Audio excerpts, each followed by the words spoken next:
Ngayon po ay araw ng Biyernes, sa buwan po ng Hulyo sa taong 2024, sa 5 po sa araw na ito.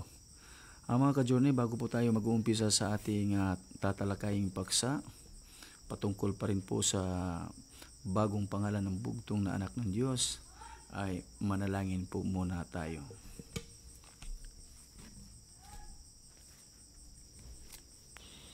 Ulaya po gumulan,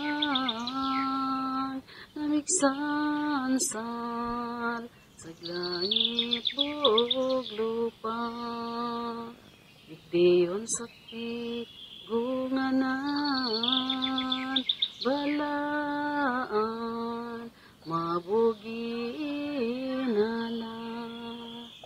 batano, binawad no, namin lusaran, sa glumbangan, mindalanaan sag limpatagan,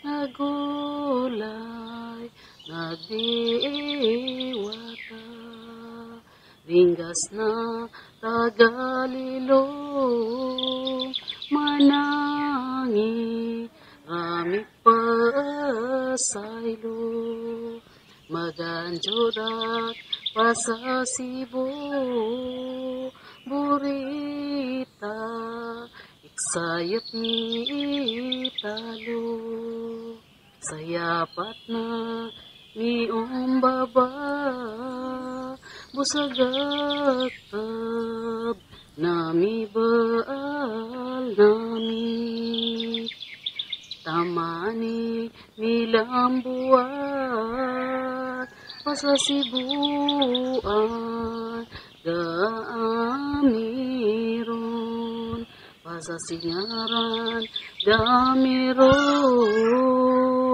narito, kay ni panampat,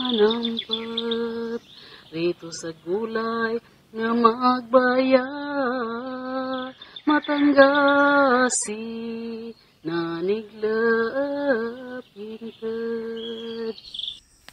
Okay, muli po ito yung lingkod, Brother Douglas Sarocha, ang inyong makakasama sa oras na ito. Atin pong ipinapaalala sa mga giliw nating mga ka-journey na laging sumusubaybay na mayroon pa rin po tayo pa-premyo na kung saan 6 na katao ang magwawagi.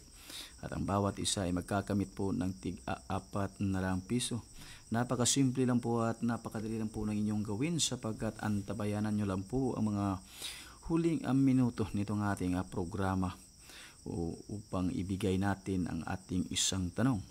At sa isang tanong na aming ibibigay sa inyo, of course, kayo din po ang magbibigay ng wastong sagot kasama ang inyong tiyak na pangalan. At sa inyong tiyak na pangalan ay tiyakin lang din po ninyo na mayroon kayong balidong ID at nang sa ganun ay hindi kayo mahirapan sa pagkuha ng inyong mapapanalunan pagka amin na po itong ipadala through money transfer. Ang numero po ng inyong mapapadalhan sa inyong pagsali sa ating papremyo ay ang numero 0909564247. At para naman po sa mga magwawagi ay amin pong i-anunsyo sa aming Religious Block Times sa Radio Philippine Network, DXQD Dipolog City, araw po ng Sabado at Linggo. Sa oras po ng alas 8 hanggang alas 9 ng gabi. At para naman po sa tamang sagot ay dito po namin i-anunsyo sa ating live stream. At para po sa tamang sagot ng nakaraang linggo patungkol po sa tanong na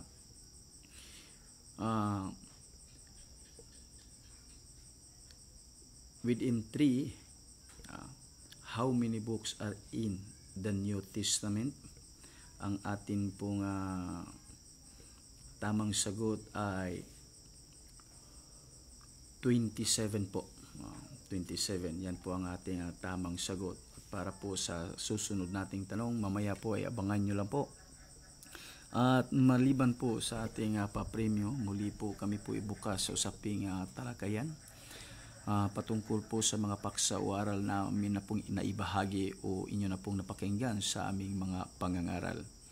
At kung gusto nyo na din naman po na magkaroon tayo ng talakayan patungkol po sa mga aral o doktrina ng iyong simbahang kinanaban, bukas din po kami sa usaping iyan mga ka-journey. Kaya mangyari lang na tumawag kayo sa ating numero 0938-1400-669.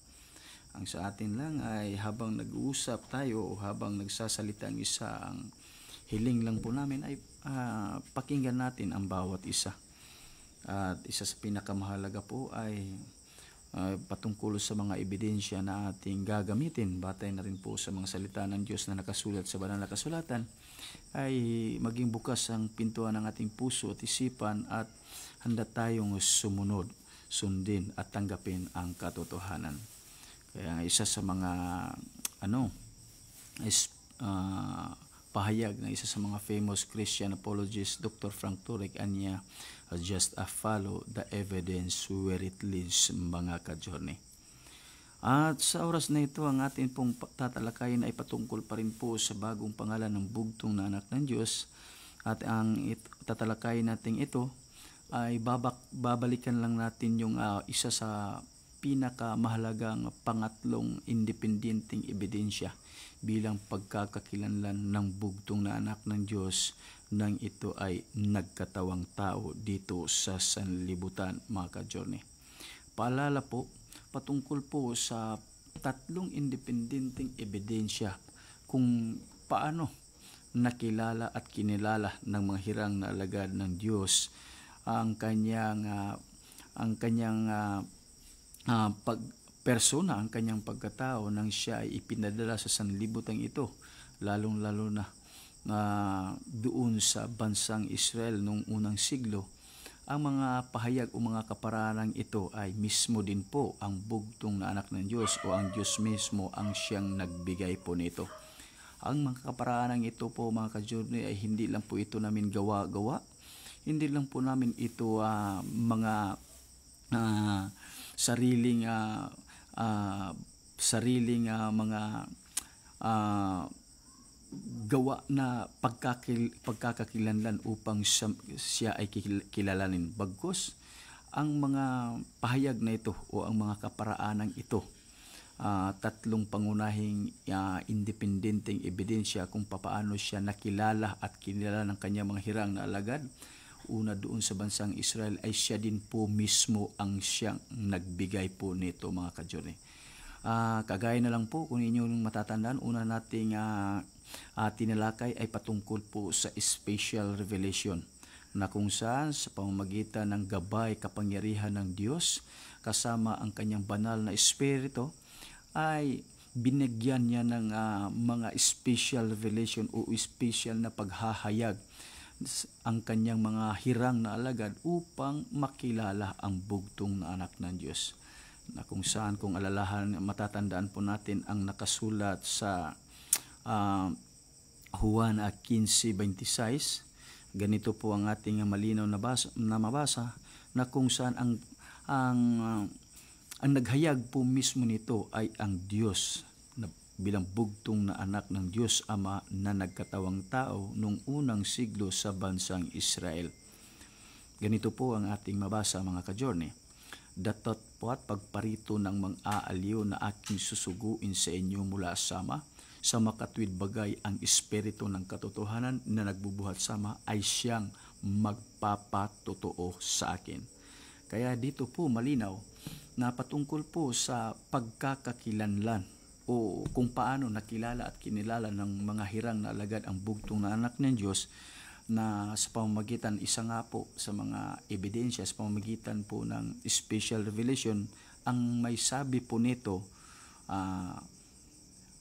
ay ang bugtong na anak mismo po. Ang bugtong na anak ng Diyos Ama, ang nagsabi po nito noong unang siglo sa bansang Israel sa kanyang mga alagad, na ang Espiritu ng katotohanan, ang Espiritu Santo, ang siyang magpapatotoo sa kanyang mga hirang na alagad upang siya ay makilala nila. Kagaya na lang din po ng nangyari kay Apostol Pedro, mga ka-journey, na bago pa man naipako sa krus ang bugtong na anak ng Diyos at inilibing at muling nahabuhay, at bago pa din po siya umakyat sa kaharian ng langit upang lumuklok sa kanang bahagi ng kanyang ama, nagkaroon na po siya ng special revelation mula sa Diyos Ama sa pamamagitan ng kanyang Espiritu. Sa Mateo 16:13 hanggang 17. Yan po ang isa sa mga kaganapan patungkol po sa special revelation na ating tinalakay nung nakaraang linggo, kung paano nakilala ang bugtong na anak ng Diyos at noong unang siglo at nito namang huling mga araw na nasa kanyang sariling bagong pangalan na po, Santo Papa Paulino Ungkoy Zamora Agapay. At marami pa pong mga hirang na alagad, lalong-lalo na sa mga apostoles, nakatanggap dun po ng mga special revelation, kung kaya't nakilala nila ng lubusan ang bugtong na anak ng Diyos na kasama nila sa pangangaral. Sa panahong ito ay hindi pa naipako sa krus, na ilibing at muling mabuhay at umakyat sa kaharian ng kanyang ama. At sa pangalawa po, patungkol po sa pangalawang independenteng ebidensya, kung mga paraan kung paano din siya nakilala at kinilala ng kanyang mga hirang na alagad, ay patungkol din po sa kanyang unique na karakter o mga bukod-tanging mga gawa o pag-uugali na kailan may hindi kayang gayahin ni numan, mga ka-journey, na kung saan ang kanyang unique karakter o mga bukod-tanging mga gawa at pag-uugali, siya din po ang siyang nagsabi para makilala at kilalanin talaga siya, lalong-lalo na sa yung mga nag-aalinlangan at nagdadalawang isip. Kung inyo pong matatandaan, sa Juan 14:7, 8, 9, 10 hanggang 11, nang sila ay nag-uusap kasama si Felipe, mga ka-journey, yung isa sa kanyang naging alagad, mayroong pagdadalawang isip. Kaya nga tinatawag itong si Tomas, si Felipe na kagaya ni Tomas na doubter, mga ka-journey, yung palaging nag-aalinlangan, mga ka-journey, na bagaman kasama na niya o nila ang Mesiyas, ay hiniling pa rin niya sa bugtong na anak ng Diyos na kanilang kasama na ipakita ang Ama. Kaya ang sinagot po doon ng bugtong na anak ng Diyos kay Felipe, mga ka-journey, kung dito na po natin basahin sa Juan 14:10 hanggang 11, ganito po ang ating malinaw na mabasa sa kanilang pag-uusap na bilang kaganapan sa mga panahong iyon. Sabi ng bugtong na anak ng Diyos, "Hindi ka baga nananampalataya na ako'y nasa Ama at ang Ama ay nasa akin? Ang mga salitang aking sinasabi sa inyo, hindi ko sinasalita sa aking sarili, kundi ang Ama na tumatahan sa akin ay gumagawa ng kanyang mga gawa." 11. "Magsisampalataya kayo sa akin at na ako'y nasa Ama at ang Ama ay nasa akin, o kung di kaya'y magsisampalataya kayo sa akin dahil sa mga gawa ko rin."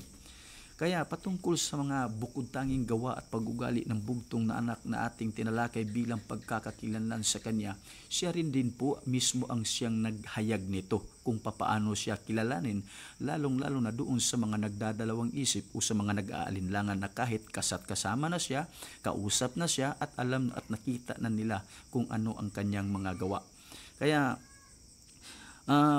nitong mga huling mga araw din, mga ka-journey, ito pa rin po ang naging isa sa kanyang pinaka-independenteng ebidensya bilang pagkakakilanlan, para lalong-lalo na para doon sa mga dagdadalawang isip at nag-aalinlangan sa kanya, mga ka-journey. Ulitin ko po, kagaya din po ng special revelation sa pamamagitan ng Espiritu Santo o Espiritu ng katotohanan, ang nagsabi pa rin po nito ang Diyos po mismo, kung paano siya kinilala. Kung paano siya nakilala at kilalanin, siya din po mismo ang nagsabi o ang naghayag sa kaparaanang ito.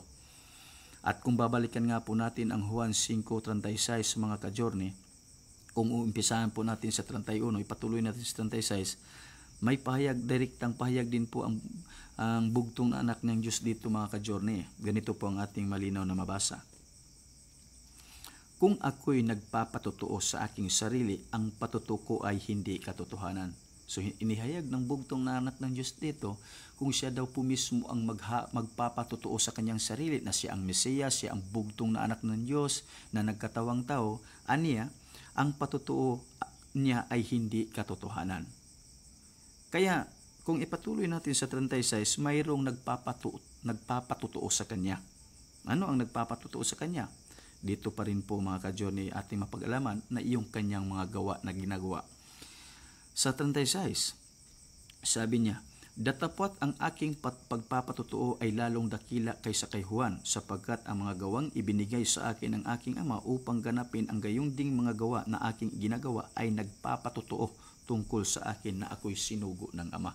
So dito pa rin po direktang inihayag ng bugtong na anak ng Diyos na mayroong nagpapatotoo sa kanyang sarili, subalit hindi yung pag-angkin niya sa kanyang sarili na siya talaga yung bugtong na anak ng Diyos na ipinadala at nagkatawang tao sa sanlibutan, partikular na nung unang siglo sa bansang Israel, kundi yung kanyang mga gawa na kanyang ginagawa, nagawa din ng kanyang ama na siyang nagsugo sa kanya. Kaya muli po, itong pahayag na ito, siya pa rin po ang nagsabi kung papaano siya nakilala at kilalanin, lalong-lalo na sa mga nagdadalawang isip o nag-aalinlangan sa kanya mga ka-journey. Kasapagat, alam niyo po kasi mga ka-journey, kung muli babalikan natin ang awit o Salmo 86:8, pagka sinasabi nating pag-usapan nating gawa ng Panginoon, walang sino mang makakagawa po niyan mga ka-journey, kundi siya lang din po. Walang sino mang pantas kahit nga yung umaaway sa kanya lagi na si Lucifer, hindi niya kayang gayahin yung mga lehitimo at bukod tanging gawa ng Panginoon na kahit ito ay magkatawang tao. Sa awit 86:8, aniya, walang ibang Diyos na kasama mo at walang gawa na iyong ginagawa na kayang gawin ninuman. Kaya kahit ng Diyos, bilang bugtong na anak ng Diyos Ama nagkatawang tao, mayroon pa rin siyang maraming mga gawa na hindi kayang gawin ninuman kahit yung umaaway sa kanya na si Satanas. Kagaya na lang po yung ibigin ang kaaway. Sa aktual na buhay, walang sino mang nakagawa niyan, kundi yung bugtong na anak ng Diyos lang din po mismo na nagkatawang tao. Yung ibigin ng kaaway. Kasi kahit nga si Apostol Pedro dito po sa bagong tipan, atin pong mabasa dito na si Apostol Pedro, isa din sa mga nangangaral patungkol sa ibigin, mag-ibigan at ibigin kahit yung mga umaaway. Pero sa aktual na buhay, tinigbas ni Apostol Pedro yung isa sa tainga ng kapitan at ito ay bumagsak sa lupa sa Mateo 26:51. Kaya dito nalaman natin at ating mapag-alaman na itong salitang, itong utos o itong pag-uugali na ibigin ang kaaway sa aktual na buhay, kahit sino man sa atin walang makakagawa po niyan. Kasi nga hindi tayo perpekto. Ang makakagawa po niyan ang Diyos lang po mismo, na kapag siya ay magkatawang tao, siya lang din po ang makakagawa. Matatandaan po natin mga ka-journey, nang siya ay ipinako sa krus, biruin niyo po, kahit nakabiti na siya sa krus, tapos ipinako pa yung magkabilang kamay at saka yung kanyang mga paa, siya pa talaga yung humiling at dumalangin sa kanyang ama na nawa sila'y papatawarin sapagkat hindi nila alam ang kanilang mga ginagawa. So ating mararamdaman at pag-alaman na sa aktual na buhay, ang Diyos pa rin po ang talagang makapagtupad nitong salitang ibigin ang kaaway mga ka-journey. At ang gawang ito din itong mga huling araw, siya pa rin po bilang bugtong na anak ng Diyos na nagkatawang tao na nasa kanyang sariling bagong pangalan na po, siya pa rin po ang talagang ganap na nakatupad nito. Maraming umaakusa sa kanya, maraming pang-aalipusta sa kanya, panglapastangan sa kanya, sa mga tao at sa lalong kahit na sa mga mananampalataya na nasa iba yung simbahan. sinasaktan siya, mental, emotional, physical. Pero hindi man lang siya gumanti, mga ka-journey. Walang pagganti mula sa kanya ni anumang kahit na anumang maliit na salita na makapagbigay ng sakit sa kanyang kapwa, lalong-lalo na sa umaaway sa kanya, hindi namin nasaksiyan sa kanya. Kaya kagaya din po nung unang siglo, siya pa rin po ang nakagawa nito ng mga huling araw.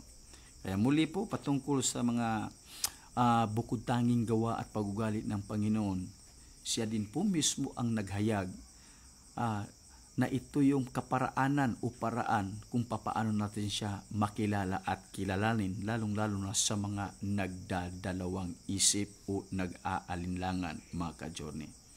Pananampalatayanan natin siya na ang Ama ay nasa kanya at siya ay nasama, o kung di man, pananampalatayan natin siya sa pamamagitan ng kanya ring mga gawa, mga ka-journey.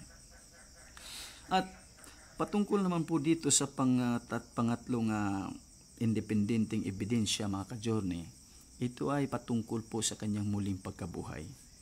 Nakagaya po ng nung special revelation, yung kanyang unique character, itong kanyang muling pagkabuhay, siya pa rin po ang naghayag upang siya ay makilala at kilalanin, lalong-lalo doon pa rin po sa mga nagdadalawang isip at ayaw maniwala at manampalataya sa kanya, mga ka-journey.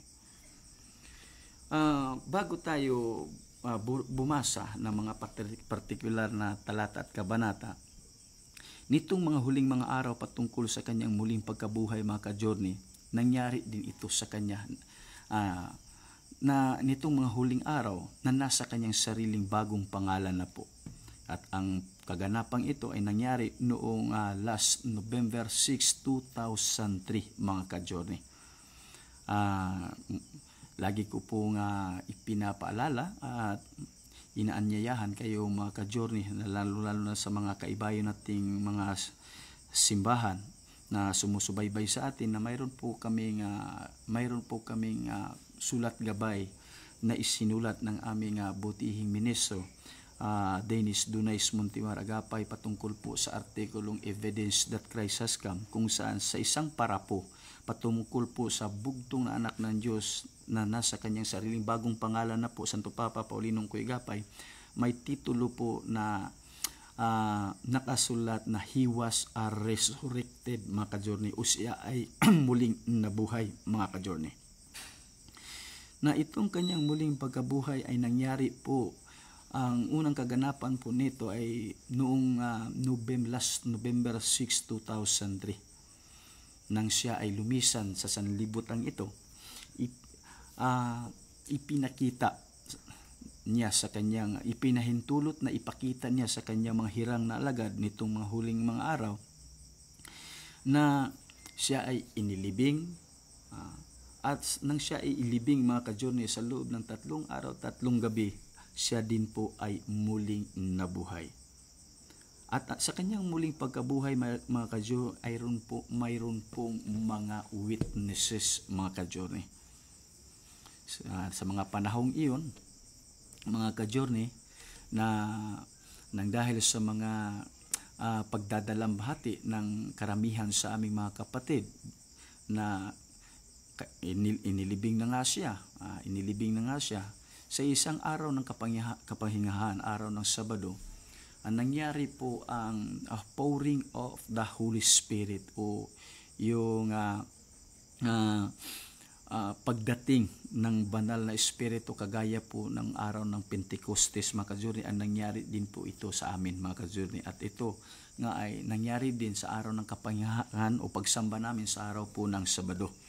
Nang dahil na sa mga pagdadalamhati ng karamihan sa aming mga kapatid, nang ang banal na Espiritu ay nanahan sa aming ring mga kapatid, ang mga banal na Espiritu ay naghayag na inanyayahan silang puntahan ang libingang kinalalagyan ng ating Panginoon, na nasa kanyang sariling bagong pangalan na po, Santo Papa Paulinong Coegapay, upang tignan ang kanyang katawan doon.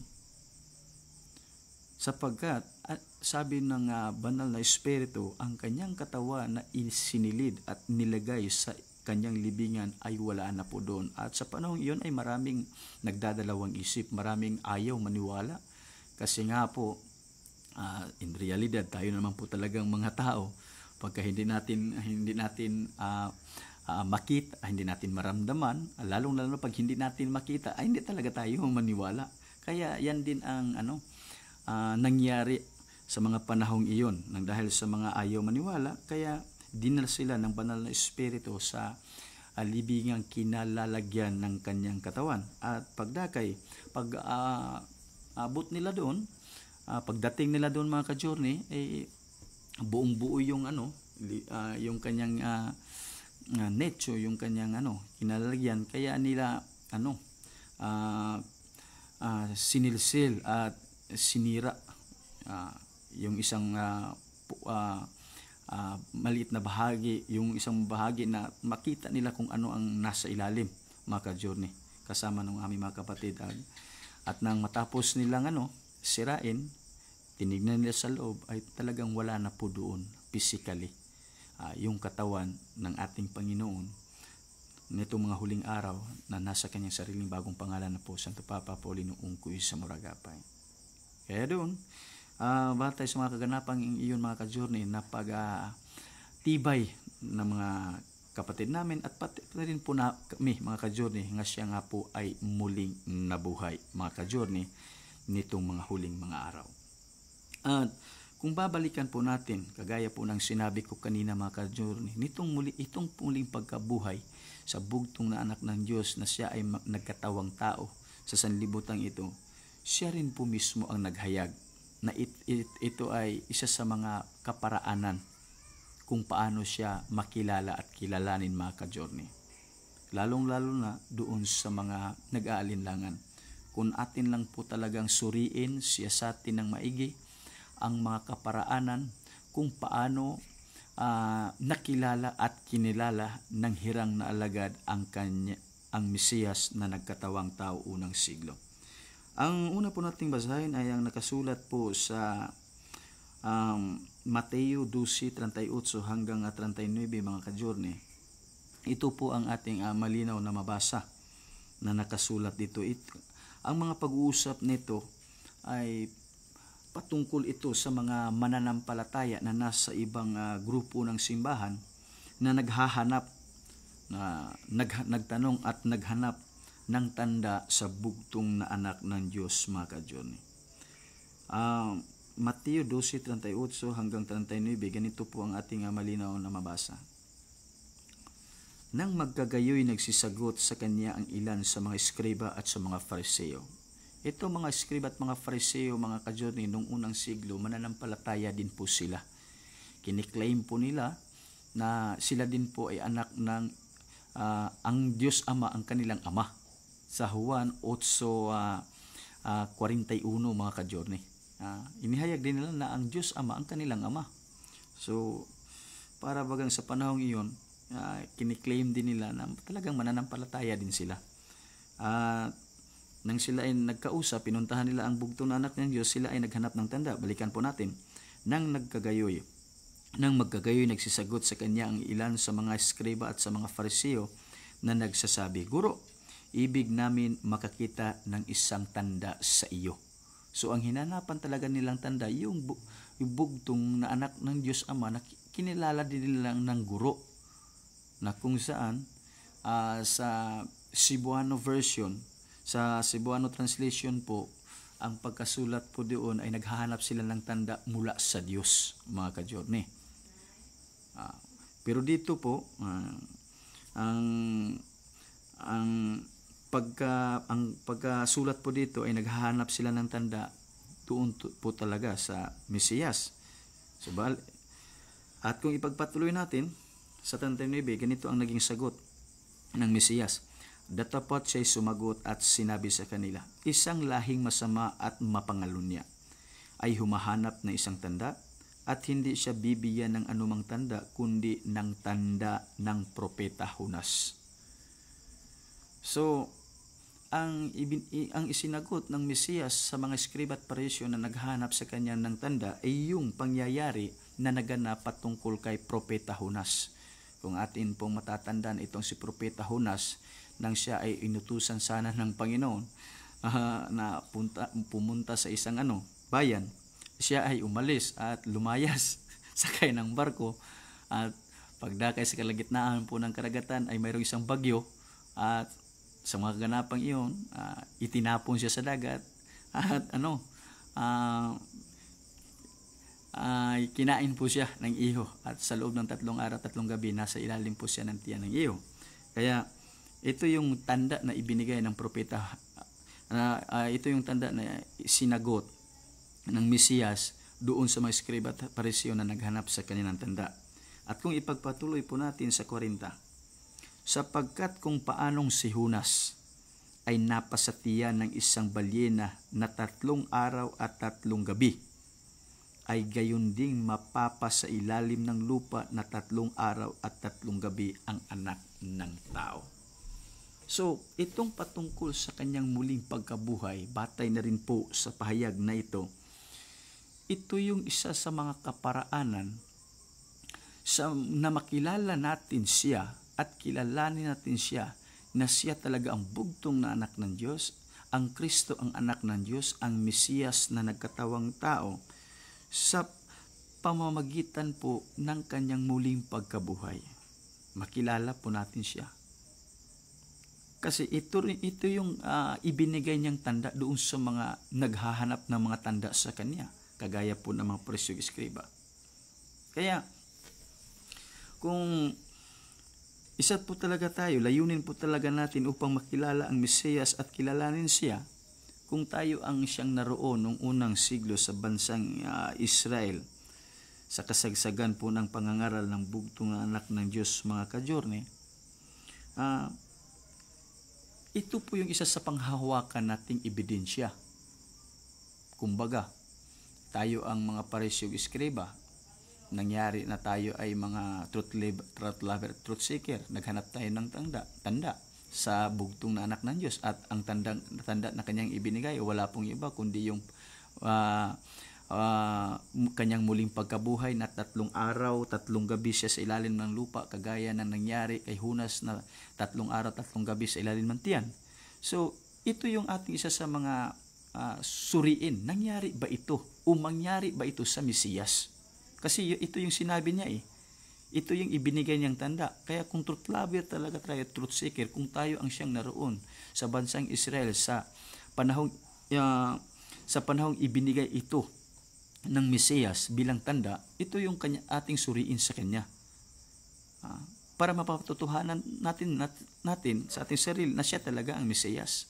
Ngayon, yamang ito ang ibinigay na tanda ng Mesiyas sa mga eskriba at pariseo, na mangyari na siya ay muling mabuhay 3 gabi, 3 araw sa ilalim ng tiyan ng balyena. Siya din ay 3 araw, si Jonas 3 araw, 3 gabi din sa ilalim ng lupa. Ay, ang tanong ngayon, naganap ba ito sa Mesiyas na nagkatawang tao? Kung atin pong babasahin sa Mateo 28, mga kajorne, kung uumpisahan po natin sa 11, mga kajorne, dito po'y nangyari talaga ang isinagot o ibinigay na tanda ng Mesiyas sa mga eskriba at pariseo, na siya ay 3 gabi at 3 araw sa ilalim ng lupa. Sa makatuwid, siya ay muling mabuhay o nabuhay, mga kajorne. Atin pong basahin. Sa 11, samantalang ngay sila'y nagsiparoon, narito ang ilan sa mga bantay na nagsiparoon sa bayan, at ibinalita sa mga pangulong saserdote ang lahat ng mga bagay na nangyari. 12, at nang sila ay mga kipagkatipon na sa matatanda at makapagsanggunian na, ay nangagbigay sila ng maraming salapi sa mga kawal. 13, na nagsasabi, sabihin nyo na nagsiparito ng gabi ang kanyang mga alagad, at siya'y kanilang ninakaw samantalang kami nangatutulog. 14, At kung ito'y dumating sa tainga ng gobernador at siya'y aming hikayatin at kayo'y aming ilalagay sa panatag. 15. Kaya't kinuha nila ang salapi at kanilang ginawa alinsulod sa pagkaturo sa kanila at ang panalitang ito ay kumalat sa gitna ng mga Hudyo at nanatili hanggang sa mga araw na ito. 16. Datapwat nagsiparoon ang 11 alagad sa Galilea sa bundok na sa kanila'y itinuro ni Jesus at nang siya'y kanilang makita ay kanilang sinamba siya datapwat ang ilan ay nag-aalinlangan. So dito po mga ka-journey, talagang nangyari po yung ibinigay na tanda ng Mesiyas sa mga iskriba at pariseo na siya ay muling nabuhay. Kaya kung nangyari lang sana, yung mga pariseo at iskriba sa mga panahong iyon ay truth lover talaga sila, truth seeker talaga sila. So napakadali at simple lang sana ang kanilang gawin. Yung tandang ibinigay ng Mesiyas sa kanila, ito ba'y magaganap o hindi? So pagka hindi ito magaganap, ibig sabihin hindi siya ang Mesiyas. At pagka ito'y maganap, ibig sabihin siya talaga ang Mesiyas. At nang dahil sa mga pariseo iskriba ay hindi talaga truth lover at truth seeker, ang sa kanila ay pawang pangano lang, paghahanap ng butas sa Mesiyas upang ito ay kanilang upang ito ay kanilang mabigyan ng kasiraan sa kanyang mga pangangaral. Kaya hindi nila na sinuri ang katotohanan patungkol sa Mesiyas kung siya bagay muling mabuhay o ang kanyang tanda na ibinigay sa kanila ay magkakatoo ba. At kung atin nga pong babasahin ang ulat ni Apostol Pablo mga ka-journey sa unang Korinto 15, itong muling pagkabuhay ng bugtong na anak ng Diyos, ito din talaga ang isa sa pinagkukunan niya ng batayan sa kanyang paniniwala at pananampalataya sa Mesiyas mga ka-journey. Atin pong umpisahan sa pagbasa sa unang Korinto 15 at 3 hanggang 5 mga ka-journey. Ganito po ang ating malinaw na mabasa. Sapagkat ibinigay ko sa inyo una sa lahat ang akin namang tinanggap na si Kristo ay namatay dahil sa ating mga kasalanan ayon sa mga kasulatan. 4. At siya'y inilibing at siya'y muling binuhay ng ikatlong araw ayon sa mga kasulatan. 5. At siya'y napakita kay Cephas at saka sa 12. 6. Pagkatapos ay nagpakita sa mahigit na 500 kapatid na paminsan na ang karamihan sa mga ito'y nangabubuhay hanggang ngayon, datapwat ang mga iba'y nangatulog na. 7. Saka nagpakita kay Santiago at sa lahat ng mga apostol. 8. At sa kaulihan tulad sa isang ipinanganak sa di kapanahunan ay napakita naman siya sa akin. 9. Ako nga ang pinakamaliit sa mga apostol at hindi ako karapat-dapat na tawaging apostol sapagkat pinag-uusig ko ang iglesia ng Diyos. So dito po mga ka-journey na talagang inihayag ng Apostol Pablo na ang bugtong na anak ng Diyos nga po ay muling nabuhay at marami po ang naging saksi. At ang naging saksi po nito, ang karamihan po talaga ay mga kaanib o mga kasamahan din po ng kanyang mga hirang na alagad mga ka-journey. Karamihan ang mga nakasaksi sa kanyang muling pagkabuhay ay ang kanya rin pong mga alagad at kasamahan po ng kanyang mga hirang na alagad mga ka-journey.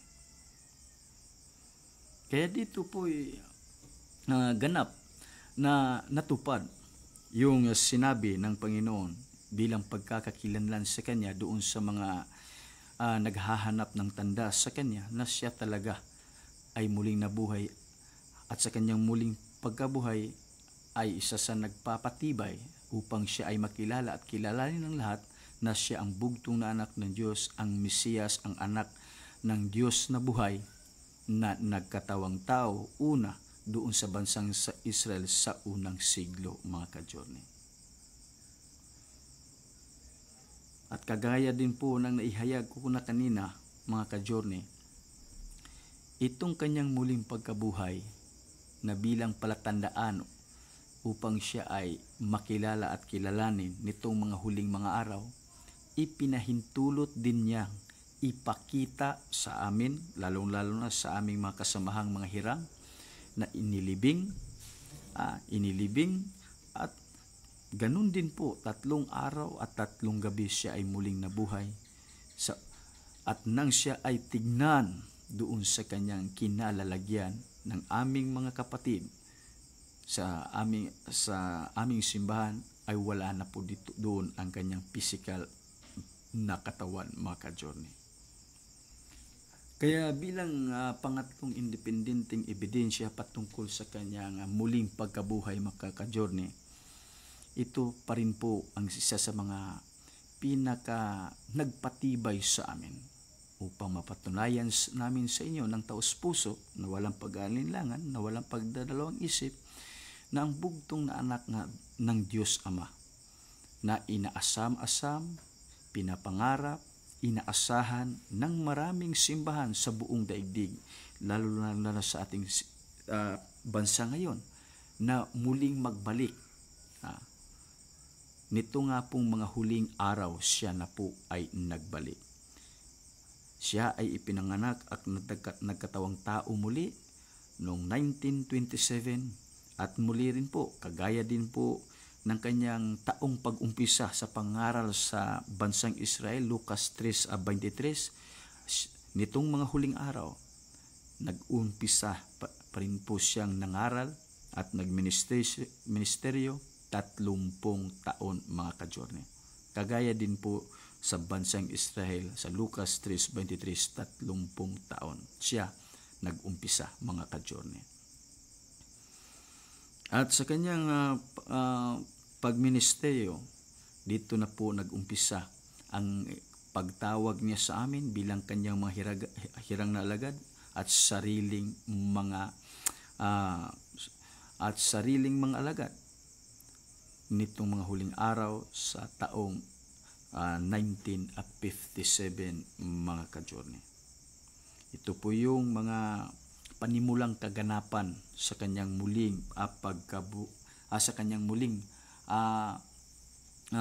pagbalik na ipinangita nga sa amin, ipinahintulot lalong-lalo sa aming mga kasamahan na siya ay ilibing.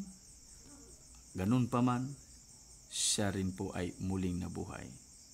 At ang kanyang muling pagkabuhay ang siyang nagpapatutuo sa amin bilang dagdag na ebidensya, dagdag na katibayan na siya nga ang Mesiyas, ang bugtong na anak ng Diyos na nagbalik na nitong mga huling mga araw na nasa kanyang sariling bagong pangalan na po, Santo Papa Paulino Ungkoy Zamora Agapay, mga ka-journey.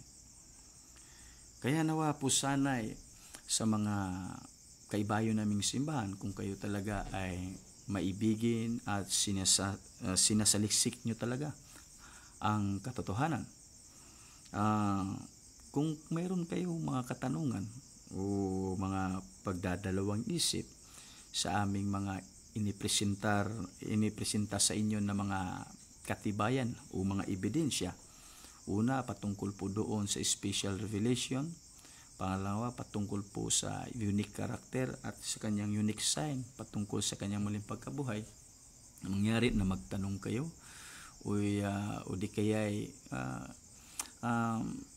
tumawag kayo o puntahan nyo kami sa aming sa araw ng aming pagsasamba upang ating mapag-usapan o mabigyang linaw kung anuman ang inyong mga katanungan, mga ka-journey. Sapagkat ang mga ebidensyang ito ay hindi po ito gawa-gawa lang namin, hindi lang po ito basta-basta lang na ibinatay namin sa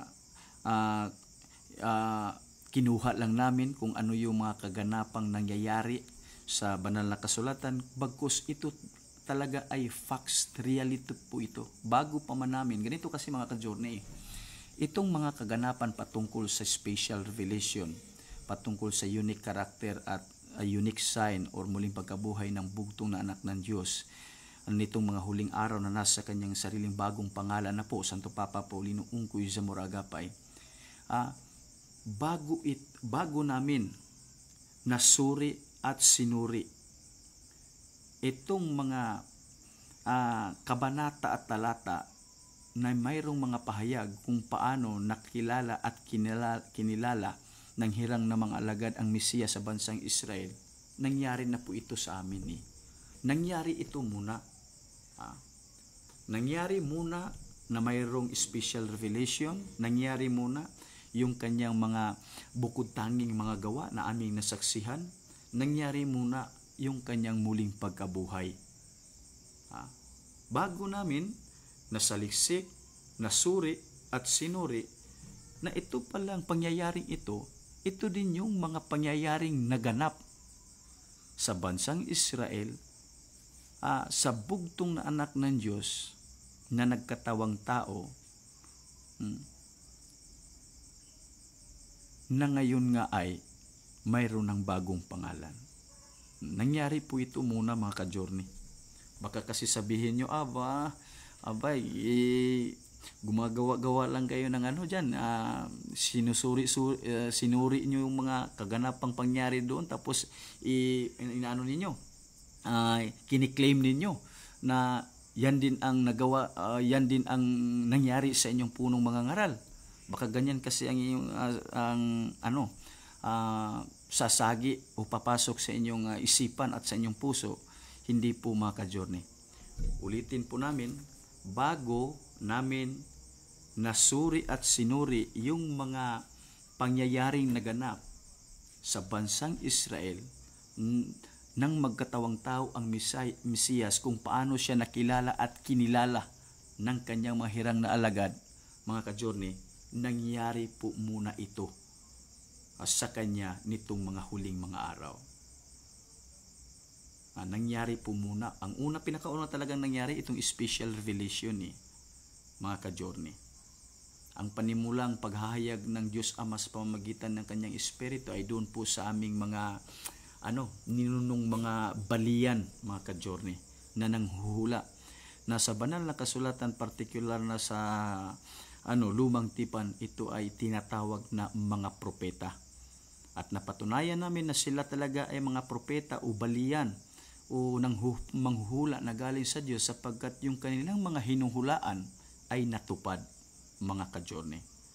At kung matatandaan po natin sa Jeremias 28:29, ang pagkakakilanlan ng isang totoong propeta na galing sa Diyos, kung ano ang kanyang hinuhulaan at sinasabi ay talagang nangyayari, mga ka-journey. Kaya amin pong pagtibay na ang aming mga ninunong mga balian sa tribong Subanin,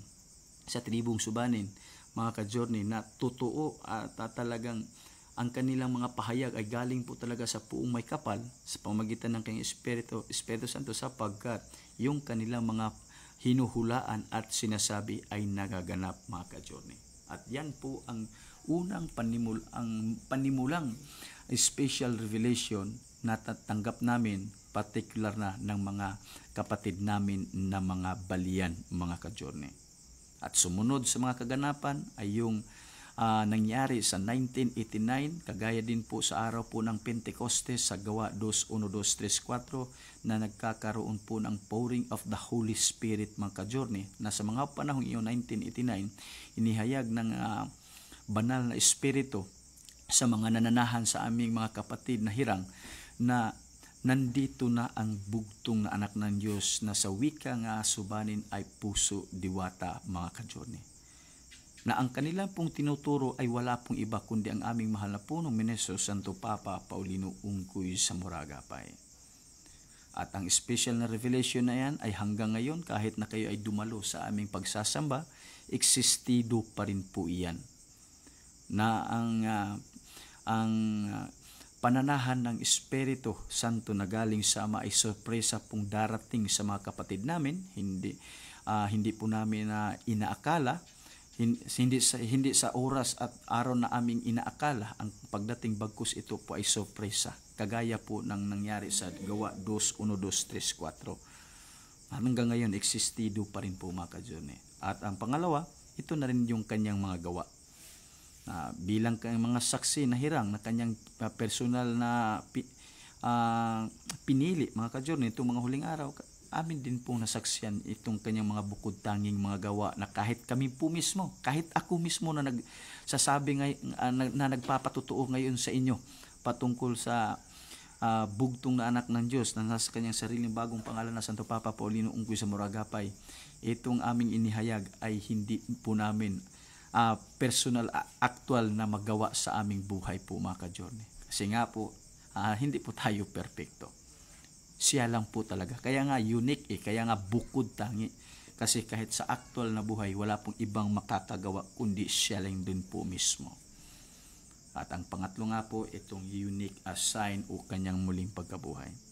Kaya ang bawat mga independenteng ebidensya na aming inipresenta sa inyo mga ka-journey, ito po ay facts po, factual events po mga ka-journey. Na kung saan, kagaya nga po ng nasabi ko kanina, na sa pagsusuri namin at pagsasaliksik sa mga ganapang nangyayari sa unang siglo sa Mesiyas sa bansang Israel, ito din po pala yung mga kaparaanan na kanyang inihayag personal kung paano siya kilalanin at makilala ng lahat. Hindi lang namin, kundi pati rin po sa inyo mga ka-journey. Kaya sa oras na ito, mga ka-journey, sa ating tinalakay patungkol sa kanyang muling pagkabuhay, nawa po sana'y mabukas ang pintuan ng inyong puso't isipan upang manahan sa inyo ang katotohanan, manahan sa inyo ang espiritu ng ating Panginoon, at nang sa ganon ay kapwa tayo magabayan at matanggap ang mga katotohanan ito mga ka-journey. At ngayon, hanggang dito na lang po muna tayo at atin na pong ibigay ang kasunod na tanong para po sa gabing ito. Dito po tayo sa ito. In the Christian Station of the Cross, a man helps Jesus carry the cross at the fifth station. This man has what biblical first name? Ulitin ko po ang ating tanong ngayon. In the Christian stations of the cross, a man helps Jesus carry the cross at the fifth station. This man has what a biblical first name? Yan po ang inyong sasagutin mga ka-journey. At ipadala po ninyo ang inyong tamang sagot kasama ang inyong tiyak na pangalan sa numero 0909-5642-497 mga ka-journey.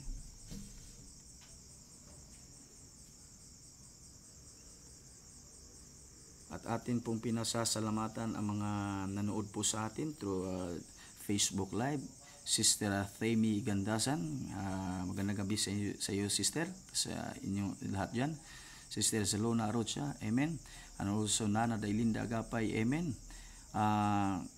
Zelona Arocha, sa mga nakikinig sa ating programa, kung may katanungan po kayo, pwede kayong tumawag, amen. Okay. Praise the new name of Jesus Christ, Saint Pope Paulino Ungkoy Zamoragapay, Isaiah 62:2, Revelation 3:12, Isaiah 52:6. And also, send stars to let this Creator know you like their content. Inyo pong pagpapadala ng inyong mga stars mga ka-journey, ayan po ay alam sa amin, nagpapabatid sa amin na nasiyahan po kayo sa ating mga inihayag na mga paksa nito pong ating programa Journey to True Religion. Muli po, hanggang dito na lang po muna tayo. Isang napakamapagpalang buhay po sa ating lahat at masaganang buhay mga ka-journey.